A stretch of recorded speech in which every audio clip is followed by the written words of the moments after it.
Buongiorno ragazzi, oggi sono con Francesco Redaelli, con lui stiamo portando avanti diversi progetti nel mondo fintech, tra i quali c'è anche quello di organizzare alcuni eventi in suolo italiano, sempre per quel che riguarda questo argomento. Oggi, data la sua esperienza, volevo parlarvi di come si organizza un evento, prendendo anche come case studies il prossimo evento che co-organizzeremo, che si chiama Crypto Conference. Poi, se volete andare a approfondire, qui sotto vi lascio tutti i link. Però volevo iniziare con come si organizza e da dove inizia l'idea di organizzare un evento e come si trova la community giusta. Allora, innanzitutto grazie Riccardo, ciao a tutti per avermi ospitato qui e sicuramente è un bel piacere lavorare con te su tante cose, tra cui anche questa qua, e ci fa molto piacere averti insieme a noi dentro questo progetto e altri che faremo insieme in Italia, oltre che appunto come speaker. Sicuramente organizzare degli eventi è una delle attività molto importanti anche all'interno dell'ecosistema fintech, come settore specifico particolare in cui tutti e due lavoriamo, e sono delle attività di impresa, di società che sono veramente molto importanti perché permettono di poter entrare in contatto con quella che è l'audience business e consumer allo stesso tempo, quindi indipendentemente che determinate aziende creino dei prodotti o dei servizi business o consumer, gli eventi sono una parte preponderante e hanno assolutamente una loro importanza.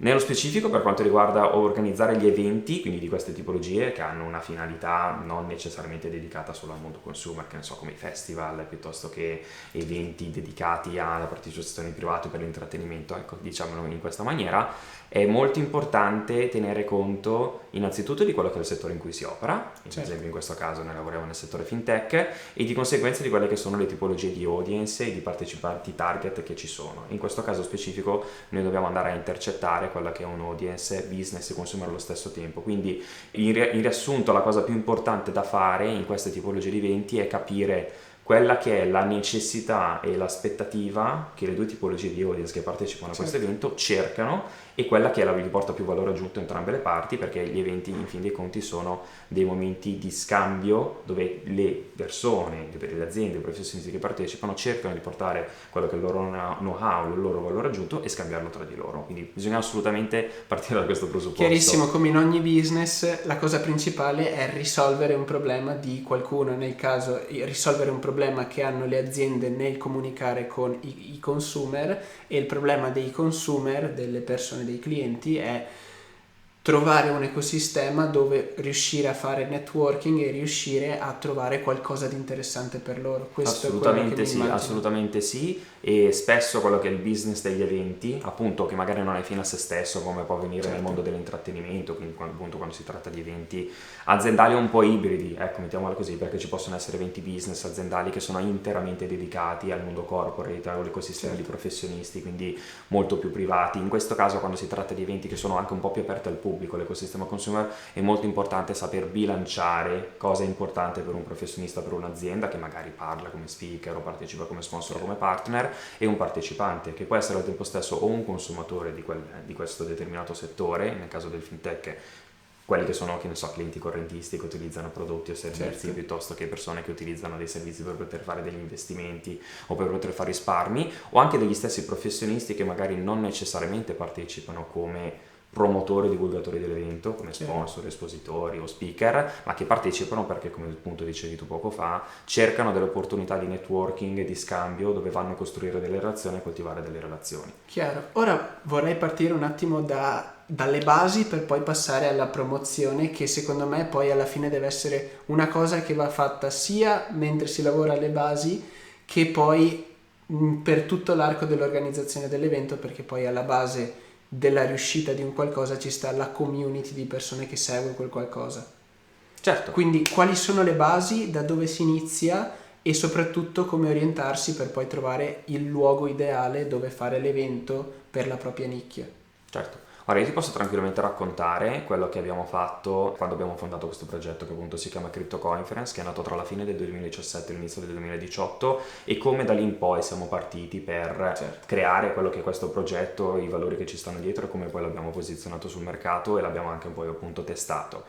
Allora, noi per quanto riguarda Crypto Conference lavoriamo specificatamente nel mondo cripto, DeFi, con la finanza decentralizzata, Certo. completando un po' quello che è questa evoluzione che sta avendo questo settore, che sta andando a unirsi verso l'ecosistema fintech, quindi lavoriamo proprio in questo settore, interagendo con i consumatori, con i professionisti e le aziende. Come siamo partiti? Siamo partiti innanzitutto rendendoci conto, come dicevamo anche un po' prima, dal fatto che c'era una necessità all'interno del mercato, quindi la necessità di mettere in contatto e in comunicazione a livello fisico, quindi di persona, face to face, i consumatori e i professionisti e le aziende di questo sistema e di questo settore. In Italia, in particolare, questa cosa tra la fine del 2017 e inizio del 2018 mancava, quindi siamo partiti da quella che era una necessità sul mercato, creare un qualcosa che ancora non era disponibile, che non era ancora stato creato e che era molto importante per quelli che erano i consumatori e i professionisti, proprio perché comunque all'estero, in altri ecosistemi internazionali, già questa cosa aveva preso piede. Chiaro. Ed era un settore comunque in alta espansione, lo è ancora tutt'oggi, ma già ai tempi, circa 2 anni e mezzo fa, stava sicuramente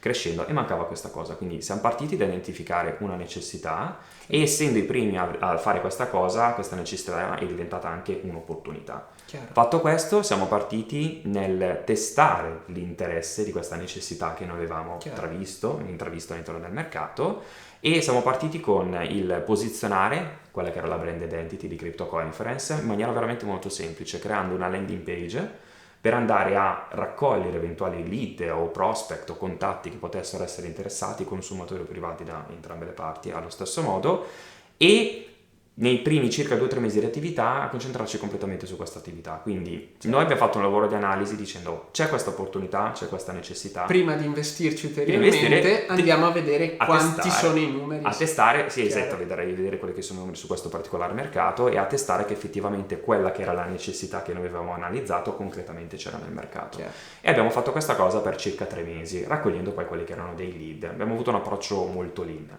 Poi fatto questo, testata questa cosa e abbiamo visto che effettivamente la necessità c'era, abbiamo iniziato a strutturare quello che era tutto il prodotto, quindi a chiederci nell'arco di 2 o 3 anni, quindi su un orizzonte temporale non solo nel breve termine ma anche un po' nel medio termine, come potevamo costruire e andare a soddisfare questo bisogno che c'era da parte del mercato, che era quello appunto che avevamo approvato, che mancava a tutti gli effetti un qualcosa in Italia che accomunasse consumatori e professionisti di questo settore in particolare per poterli mettere in contatto tra di loro. Certo.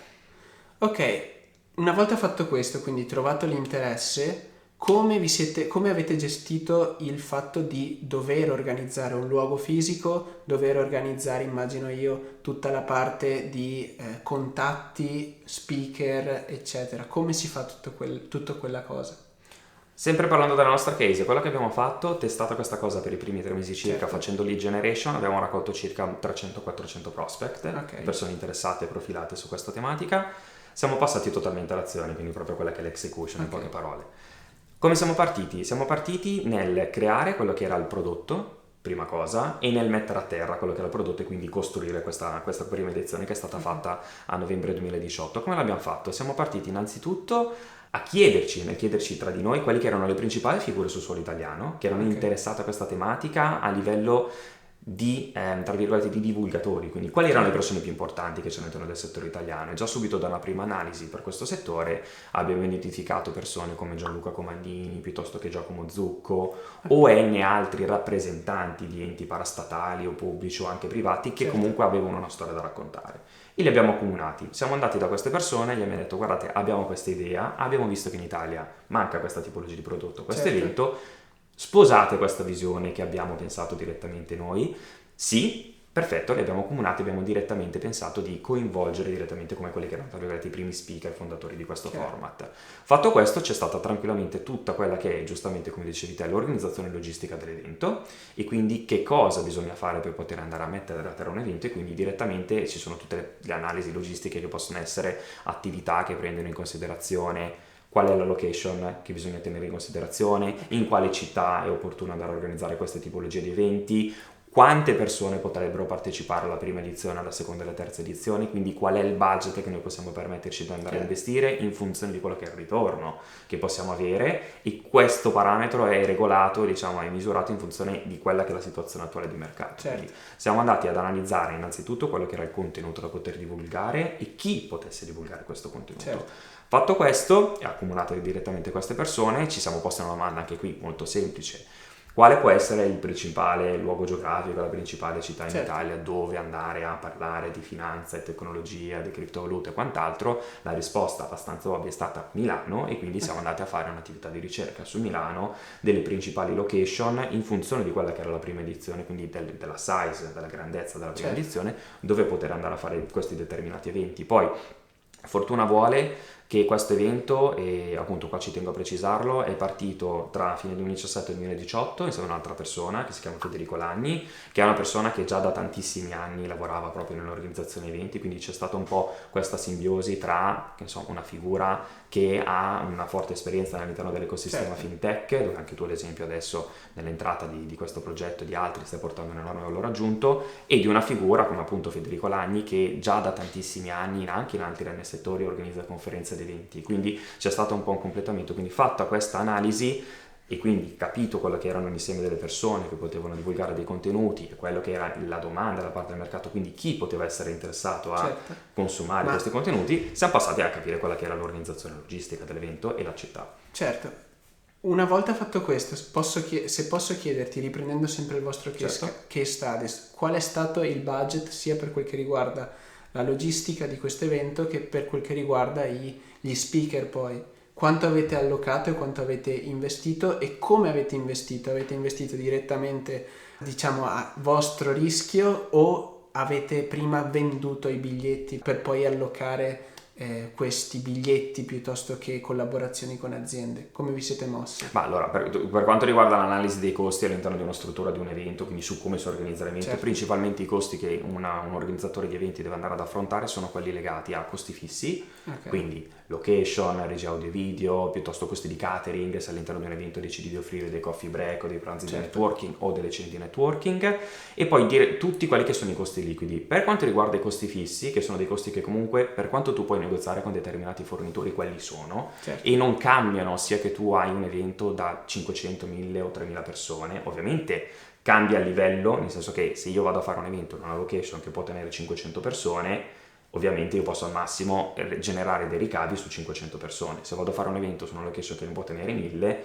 genero dei ricavi potenzialmente fino a 1000. Se però arrivo a 500 persone, genero ricavi fino a 500 persone. Se non ci arrivo e ne faccio 300, il costo che devo comunque andare ad affrontare è per un evento dove ci stanno 500 persone. Posso chiederti quali sono stati i vostri costi Assolutamente iniziali? sì, allora assolutamente sì. Per quanto riguarda costi logistici, i costi iniziali pesano su un rapporto tra ricavi e costi, quindi di EBITDA, di profitto lordo, per circa il 60-70%. Quindi fatto 100 di ricavi, il totale dei costi che tu puoi avere su un'organizzazione di eventi, che può essere comunque un'organizzazione di eventi con un risultato ottimo, comunque buono, ti permette di avere quello che è un margine, un markup che può ballare dal 20-25% fino al 30-35%. Diciamo una cosa, questo vale per eventi che sono, tra virgolette, in un certo senso fino a se stessi, nel senso che se tu ci pensi, indipendentemente dai settori, quindi ad esempio per il nostro fintech, tante aziende o agenzie o società che non vivono per il loro modello di business di organizzazione eventi, quindi penso a agenzie, che ne so, di digital marketing o agenzie che operano in settori industriali. I motivi per cui queste tipologie di aziende vanno a organizzare degli eventi non è necessariamente perché vogliono guadagnare dall'organizzazione di eventi, quindi generare un profitto, lo fanno perché utilizzano l'organizzazione degli eventi come uno strumento di marketing, di promozione, di acquisizione di clienti, e quindi spesso e volentieri in questi casi specifici le organizzazioni di eventi come questi non necessariamente devono generare un profitto. Capito. È libera scelta dell'organizzatore, possono anche generare una perdita o andare in sono pareggio. scopi diversi, una di marketing e una... Per quanto riguarda queste tipologie di eventi, di solito il rapporto tra costi e ricavi, e per un totale di, che ne so, il 100% di turnover, è circa 60-70% di costi e 30-40%, a volte anche 20-25%, dipende dalla misura dell'evento, di costi. Ma e parlando invece di cifre vere e proprie, più o meno di che cifre si parla? Guarda, per quello che abbiamo generato noi sulla prima e la seconda edizione, la prima edizione è stata un'edizione che aveva generato circa 40.000 euro di ricavi, e quindi di conseguenza l'incidenza di costo è stata di circa il 70%. La seconda edizione poi è stata un'edizione che ha generato, quella del 2019, la prima è stata nel 2018, la seconda nel 2019, ha generato all'incirca 75.000 euro di ricavi, questo è stato quello che è stato il turnover, e abbiamo leggermente alzato quello che è stato il markup, abbiamo avuto poco più del 65-68% di costi, E poi per questa terza edizione, che è comunque un percorso sempre in crescita, noi abbiamo l'obiettivo di poter arrivare a superare almeno i 100.000 euro di ricavi con potenzialmente una percentuale di costi che inizia a scendere, quindi a passare non dal 70% ma a scendere verso quello che è il 60-55%. Non è facile farlo perché comunque le tipologie di costi che tu hai in un'organizzazione di eventi non sono sempre liquidi. Nel senso che tu non hai una percentuale fissa di costi in funzione di quello che vendi. Ci sono alcuni costi che sono fissi, la location è un costo fisso, i catering sono un costo fisso, la regia audio video è un costo fisso, l'allestimento della location è un costo fisso e sono principalmente sempre 70-80% dei costi. Chiarissimo. Dipende dai risultati che poi riesci a ottenere. Chiarissimo. Sui ricavi, quanto incidono i biglietti venduti piuttosto che le sponsorizzazioni di aziende? Domanda importantissima. Per queste tipologie di eventi, che come dicevamo prima raggruppano un audience business e un audience consumer, è estremamente importante fare questa cosa e è in relazione, per quella che è per quella che è la mia personale opinione, anche per quella che è la proposition che abbiamo costruito insieme a Federico Lagni, è estremamente importante rispondersi a questa domanda in funzione di quelli che sono gli obiettivi e le necessità non da parte dell'organizzatore dell'evento, ma da parte di chi partecipa all'evento. Perché l'evento si sostiene sia perché c'è un'idea da parte di un organizzatore, un lavoro di analisi, ma soprattutto a livello economico perché hai dei consumatori che comprano un biglietto e delle aziende che sponsorizzano l'evento. Quindi questo è importante. Per poter fare questa cosa bisogna chiedersi tra i due, tra virgolette, nodi che ci sono, tra il consumatore e l'azienda business, chi è più importante, chi cerca la più importante soddisfazione nella riuscita dell'evento? A livello economico la risposta sta nella parte di monetizzazione che tu hai nei confronti dei professionisti. Proprio perché non stiamo parlando di eventi dedicati all'intrattenimento. Si organizza un festival dedicato al mondo della musica, per quanto un DJ o un artista voglia sentirsi soddisfatto e esibirsi sul palco, la sua soddisfazione professionale non è che la trova nell'esibirsi in quel particolare spettacolo, la trova perché è un personaggio famoso e utilizza semmai un particolare evento dedicato al mondo dell'intrattenimento per promuoversi, ma non è che fine a se stesso la sua promozione è dentro quel particolare evento. Per un'azienda invece che sponsorizza un evento o partecipa come espositore è estremamente importante.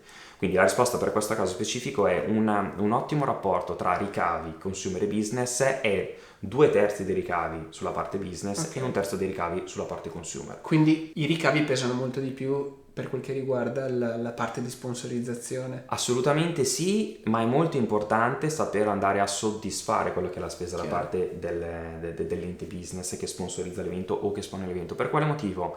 Perché nella realtà dei fatti non si può, tra virgolette, esagerare nell'aumentare troppi ricavi generati dall'audience business, dagli sponsor e dagli espositori, perché se fai questa cosa che cosa succede? Crei un evento dove hai talmente tante aziende sponsor o un audience business che spende tanto e magari ti fa guadagnare tanto, ma non genera delle reali opportunità di business. Per quale motivo? Perché hai pochi consumatori che partecipano all'evento, quindi devi essere molto bravo a poter equilibrare queste cose. Quindi sì, a livello economico il rapporto molto equilibrato può essere 1/3 consumatori, quindi ticket, e 2/3 sponsor o espositori, ma anche partner, non necessariamente delle persone che si fanno pubblicità. Ma è molto importante saper equilibrare questa cosa non solo a livello economico, ma anche a livello di presenze, quindi di quante persone partecipano all'evento. Quindi fatte 100 persone, non è detto che ci debbano essere 70 persone professionisti e 30 persone consumatori, perché paradossalmente meno professionisti o aziende business ci sono all'evento non in funzione di quanto spendono e di quanto ti fanno guadagnare, ma di quanto sono presenti, e più consumatori ci sono,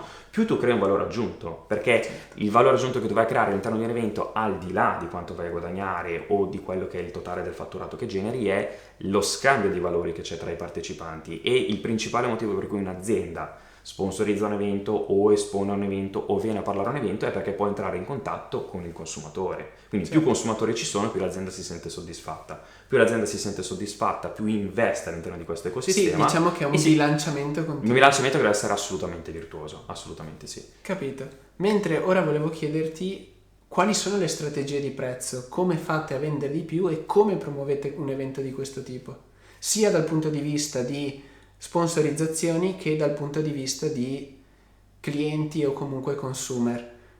Io direi che prendiamo queste due cose separatamente. Prima parliamo delle sponsorizzazioni e poi dei clienti, perché sono due cose alla fine bene o male separate. Allora sì, e possiamo magari ricollegarci a quello che dicevi prima, quindi quali sono le tipologie di costi che un organizzatore deve affrontare. Prima dicevamo che Le tipologie di costi che un organizzatore affronta possono essere o fisse o liquide. I costi fissi ci sono sempre, quindi fatto oggi, ad esempio, questa terza edizione di Crypto Conference avverrà tra il 25 e il 26 di novembre del 2020, certo, e l'edizione che verrà fatta a Bologna. Noi abbiamo iniziato a organizzare tutto l'evento già a monte a partire da marzo 2020. Per fare questa cosa, giustamente, abbiamo dovuto confermare una location, capire quello che era il budget da poter investire, e quindi ci sono stati una serie di costi fissi che abbiamo dovuto affrontare. Poi questi costi fissi possono essere rateizzati, ma sempre bisogna andare comunque a firmare dei contratti per fermare una location, per poterla dedicare, impegnarla, pagando delle caparre, quindi ci sono comunque dei costi fissi. E quindi il punto principale che sostiene tranquillamente questa cosa sicuramente sono, da un lato, tutte quelle figure, consumatori o business che sposano la visione dell'evento in maniera molto anticipata rispetto agli altri. Come fai questa cosa? Offri quelle che sono delle condizioni super early bird, dove prima arrivi, tra virgolette, quindi prima ti esponi nel poter prendere parte all'organizzazione di un evento o come consumatore o come professionista, più vieni premiato, e quindi giustamente puoi poter ricevere delle scontistiche che ti permettono di avere delle condizioni a livello economico più vantaggiose rispetto agli altri. Certo. Nei confronti delle aziende com'è che viene fatta questa cosa? Vengono stipulati dei listini prezzi per poter sponsorizzare, certo, un evento,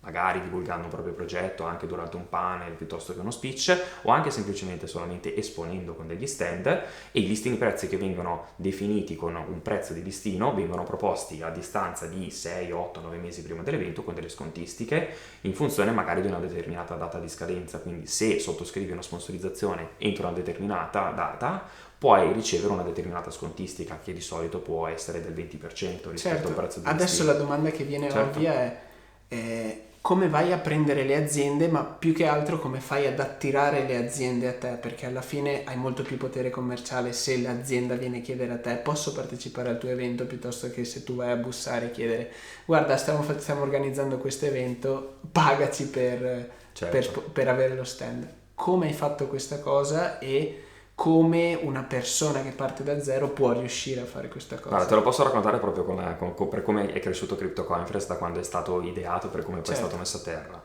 All'inizio è molto difficile, perché tu nasci con un'idea, mettiti un attimo giustamente nei nostri panni, com'è che siamo partiti all'inizio del 2018, non avevamo nulla, il brand non era posizionato, l'idea c'era ma doveva ancora essere dimostrata e costruita, quindi come abbiamo fatto questa cosa? Il modo in cui l'abbiamo fatto è molto simile a come abbiamo approcciato gli speaker. Noi all'inizio, nella prima edizione, abbiamo approcciato gli speaker come persone come Gianluca Comandino e Giacomo Zucco, perché abbiamo condiviso con loro quella che era una mission. Quindi sentiamo e riconosciamo che c'è la necessità, questo è quello che è il modo in cui li abbiamo approcciati, nella quale è evidente che mancano degli eventi per questo settore particolare nel mondo crypto e fintech in Italia. La pensate come noi? Sposate questa vision? La risposta è sì, e quindi ovviamente abbiamo cercato di avere un approccio di condivisione nei confronti di queste persone. La stessa cosa la fa nei confronti degli sponsor. Ovvio che un conto è invitare uno speaker che viene come ospite e magari ti può chiedere un budget per venire come ospite, o magari viene in maniera gratuita perché sposa la mission e quindi, certo, sposa a livello umano quella che è effettivamente la tua visione di questo progetto. Certo. Nei confronti di un'azienda è un po' diverso, l'azienda viene, paga, prende una sponsorizzazione per avere uno stand. Come lo fai? Lo fai innanzitutto comunque con un approccio anche lì umano di condivisione, quindi devi avere un approccio quando sei all'inizio dove devi, non dico vendere, perché all'inizio non è che devi partire vendendo, devi condividere con l'azienda sponsor o espositrice che magari ti dà un budget, quella che è una vision e una mission, e quindi tu devi partire trovando delle persone che sai che sposano quella mission. Chiaro. Quindi quello è l'approccio, con dei prezzi che nelle prime edizioni ovviamente sono molto bassi. Poi più l'evento cresce, più i prezzi di eventuali sponsorizzazioni crescono di pari passo. Perché ovviamente c'è la richiesta delle vecchie sponsorizzazioni e tutto aumenta. Quindi questo sempre domanda offerta. Esatto, poi porti ancora più valore. Oppure hai già dimostrato che c'era un valore nelle edizioni precedenti. Invece, quindi questa cosa è il modo migliore che un organizzatore di eventi, dal mio punto di vista, può sfruttare per poter approcciare determinate aziende sponsor, che è dal mio punto di vista proprio un approccio umano di condivisione, di visione, quindi, certo, non è tanto un rapporto commerciale. Poi diventa un rapporto commerciale perché è pur sempre un'azienda che spende un budget per poter, certo, esporre e fare un'attività di investimento, ma all'inizio deve prevalere più il rapporto umano di condivisione, di visione, di mission, assolutamente.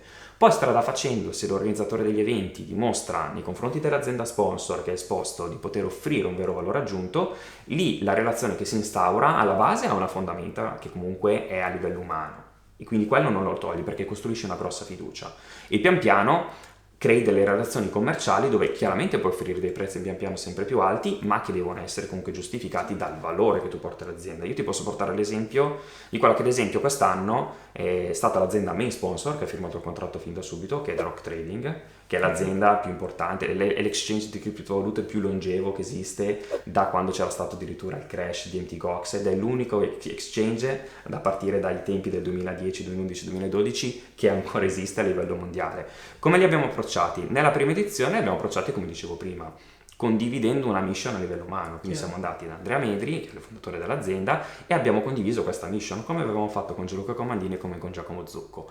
Pian piano si è instaurata una relazione che parte da una base umana e che poi pian piano diventa sempre di più una relazione commerciale. Certo. Nonostante la situazione che abbiamo vissuto, che conosci bene anche tu, che viviamo ormai un po' per questa pandemia che è esplosa a partire da marzo in poi, questa azienda, nonostante questa situazione particolare un po' instabile, ha confermato fin da subito su questa terza edizione la main sponsorship, che è la sponsor più importante di un'azienda che viene messa veramente molto visibile, direttamente in maniera automatica, proprio perché a monte è stata creata una relazione, prima personale, poi professionale. Capito, chiarissimo. Stessa cosa si fa anche con il consumer, con il cliente, immagino. Condividi un'idea e poi quell'idea diventa non solo un rapporto umano, ma anche un rapporto poi commerciale. Assolutamente sì. Quello che posso tranquillamente dire è che per quanto riguarda l'interazione che un organizzatore di eventi può avere nei confronti degli espositori, quindi dell'audience business, ci sono molte meno persone, nel senso che fatte 1000 persone che partecipano a un evento, il 60-70% a livello numerico sono consumatori e partecipanti che comprano il ticket e il 20-30% sono espositori, sponsor, partner e quant'altro. Quindi sicuramente è più semplice generare fatturato e ricavi e un eventuale profitto approcciando le aziende sponsor, ma è molto importante saper offrire a queste aziende sponsor un vero valore, che non è semplicemente un valore economico, ma è un valore aggiunto che loro possono ottenere dai consumatori.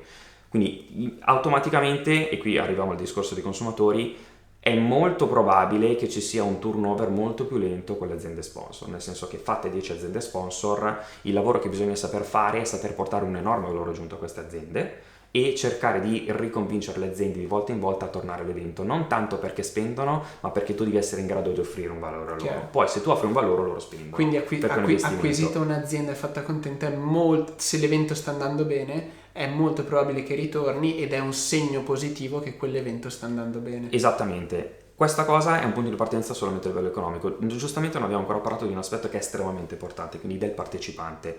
È molto importante fare la stessa cosa anche nei confronti dei partecipanti. Certo. È un po' più difficile farlo. Poi torniamo all'equilibrio di cui parlavamo. Esattamente, prima. È molto difficile farlo, nel senso che fatto il 70% di partecipanti, che sono consumer, il 30% che possono essere professionisti, è più probabile che ci sia un turnover all'interno dei partecipanti, nel senso che è molto più difficile portare 30 persone professionisti piuttosto che 70 persone consumer, certo. Perché è più facile convincere a livello numerico 30 persone anziché 70, questo è il concetto, ma è estremamente fondamentale riuscire a fare comunque questa cosa, quindi quel meccanismo di fidelizzazione che tu riesci a creare a livello umano con un'azienda sponsor o anche con uno speaker, lo devi poter ribaltare anche all'interno di quello che è il partecipante. Come lo fai questa cosa? Offrendo al partecipante un contenuto di altissimo valore.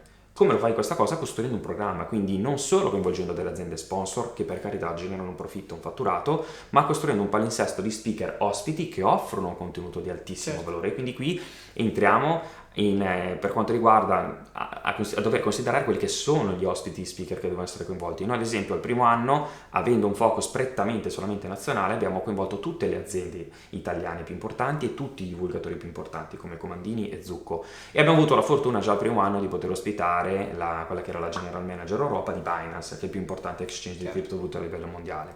Sulla seconda edizione abbiamo investito ancora di più su questo aspetto, invitando ancora più aziende come ospiti a livello internazionale e anche nazionale che potessero portare un contenuto di altissimo valore aggiunto, quindi non necessariamente aziende sponsor, e questa cosa è fondamentale. Ovviamente è fondamentale nei confronti del consumatore che compra il ticket, perché viene a un evento non perché sa che c'è un'azienda che sponsorizza, viene all'evento perché vuole imparare qualcosa di importante. Certo. Quindi fatto questo è estremamente importante. Infatti quest'anno stiamo ancora investendo ancora di più, e come abbiamo fatto l'anno scorso abbiamo anche tantissime altre aziende che verranno. Inviteremo aziende come Binance, come Coinbase, come Wirex, come altri exchange di criptovalute che possono essere aziende come l'Uno, e abbiamo veramente tantissime aziende con Nero come Crypto.com, quindi è molto importante pensare a quello che è il contenuto che il partecipante deve ricevere da parte dell'evento. Poi ovviamente è importante riuscire a mantenere un equilibrio fra tutti quanti i fattori, e sicuramente quella è un po' la principale dote che deve avere un organizzatore di eventi, perché deve saper offrire un enorme valore aggiunto a tutto l'ecosistema, che sono gli ospiti che vengono come speaker a portare dei contenuti di valore aggiunto, i partecipanti che vengono a quell'evento perché vogliono vedere quei contenuti, e le aziende sponsor che vogliono intercettare la rete di consumatori che partecipa all'evento. Deve essere un equilibrio perfetto. Esattamente, proprio così. Ora, prima di lasciarti e ringraziarti tantissimo per tutta la tua esperienza sull'organizzazione di questo tipo di eventi, volevo chiederti, dal tuo punto di vista personale, qual è la cosa più bella nell'organizzare un evento di questo tipo? Allora, io questa cosa l'ho vissuta e l'ho provata sulla mia pelle quando abbiamo organizzato la prima edizione, e a conclusione dell'evento è stato un evento che è durato tantissimo, è durato qualcosa come 10-11 ore dalla mattina fino alla sera, e l'ho provato proprio alla fine dell'organizzazione del primo evento, quando stavamo per andare a fare una cena di networking. E la cosa più importante, più bella che io ho provato e che cerco da questa cosa è la soddisfazione personale, umana, non dico privata per il mio interesse personale, ma comunque umana, come eventuale professionista, di riuscire a creare quell'equilibrio perfetto tra il partecipante che viene all'evento e che cerca un contenuto e che si sente soddisfatto dal contenuto che viene proposto e che quindi spende una determinata cifra per poter comprare un ticket, e al tempo stesso poter offrire in maniera indiretta, quindi non con un approccio di advertising pubblicitario, determinati prodotti e servizi da parte delle aziende sponsor che riescono a entrare in contatto con i consumatori. Questa cosa io per mia fortuna sono riuscito a fare direttamente insieme a Federico Lagni fin dalla prima edizione, e siamo riusciti a farla invitando e creando veramente un rapporto umano tutti quelli che erano i più importanti divulgatori del settore italiano nel mondo cripto, quindi tutti quanti youtuber, tutti quanti blogger, e questo insieme di fattori che come vari pezzi di un puzzle si sono messi insieme ha creato un momento di incontro di persone, consumatori, professionisti, aziende, divulgatori, che si sono tutte quante trovate nell'arco di una giornata a condividere dei valori aggiunti, degli interessi, delle passioni, tutti quanti in un luogo. Quindi questo qua è stato il principale fattore. Quindi la soddisfazione che io trovo personalmente nell'organizzare un eventi è riuscire a raggruppare persone che hanno interessi comuni, pur avendo ruoli diversi, in un unico luogo offline. Perché alla fine immagino che in un'atmosfera del genere si crea altissimo potenziale per N progetti o N, diciamo, crescite o networking. Sì, e non solo, nel senso che questo riguarda soprattutto l'ecosistema professionale. La cosa molto bella è riuscire a tirar fuori da questo valore aggiunto che tu crei a livello professionale o a livello anche di passioni che dei professionisti e delle persone possono avere, e trasformarlo in un insieme di emozioni che le persone si scambiano tra di loro. Certo. Perché durante un evento tu vivi delle serie di emozioni che hanno risvolti professionali, umani e personali. Quindi riuscire a raggruppare queste cose insieme durante l'evento, che può durare 1, 2, 3, 4 giorni, è la soddisfazione principale che tu puoi ottenere. E quindi tu metti questa cosa come obiettivo primario, quindi se riesci a centrare questo obiettivo primario e trovare questa soddisfazione, hai fatto tombola, perché poi tutto il resto, quel valore di scambi professionali, imprenditoriali o anche di passioni, di interessi, diventa una conseguenza, non diventa il fine. Chiaro. Tu raggiungi un obiettivo che è l'obiettivo principale, poi automaticamente se raggiungi quell'obiettivo crei a cascata determinati risultati che sono quelli di cui parlavamo prima. Chiarissimo, guarda, io questo l'ho provato per il momento soltanto da consumatore cliente che va agli eventi. Spero di provarlo anche da co-organizzatore, e ragazzi vi aspetto il 25-26 novembre a Bologna per la prossima edizione di Crypto Conference. Poi qui sotto c'è il link, c'è anche il codice bonus, un altro modo per promuovere l'evento, e ci vediamo a novembre. Grazie mille Francesco. Grazie a te Riccardo, assolutamente, sarà un piacere ospitarti, aspettiamo sicuramente il tuo speech e tutto il valore che tu puoi portare all'interno di questo evento, e saluto tutti quanti gli altri organizzatori, anche Federico Lagni, e niente, vi aspettiamo a Crypto Conference 2020. Ciao! Ciao!